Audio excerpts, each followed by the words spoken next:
அஸ்ஸலாமு அலைக்கும்.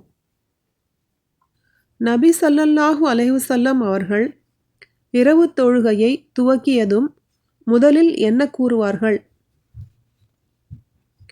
அல்லாஹும்ம ரப்ப ஜிப்ராயீல வ மீகாயில வ இஸ்ராஃபீல ஃபாத்திர சமாவாத்தி வல் அர்லி ஆலிமல் கைபி வ ஷஹாததி அன்த தஹ்குமு பைன இபாதிக்க ஃபீமா கானு ஃபீஹி யக்தலிஃபூன் இஹ்தினி லி மக்துலிஃப ஃபீஹி மினல் ஹக்கி பி இத்னிக இன்னக தஹ்தி மன் தஷாவு இலா சிராத்திம் முஸ்தகீம் என்று கூறுவார்கள்.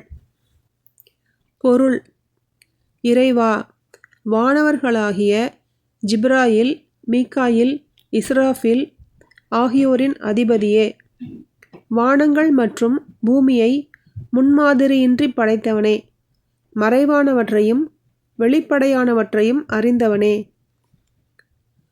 நீ உன் அடியார்களிடையே அவர்கள் கொண்டிருந்த கருத்து வேறுபாடுகள் குறித்து மறுமையில் தீர்ப்பு வழங்குவாய். பிற மக்களால் மாற்று கருத்து கொள்ளப்பட்டாலும் சத்திய மார்க்கத்திலேயே உன் தயவால் என்னை நிலைத்திருக்கச் செய்வாயாக. நீ நாடியவர்களை நேரான வழியில் நீயே செலுத்துகிறாய். முஸ்லிம் 1418.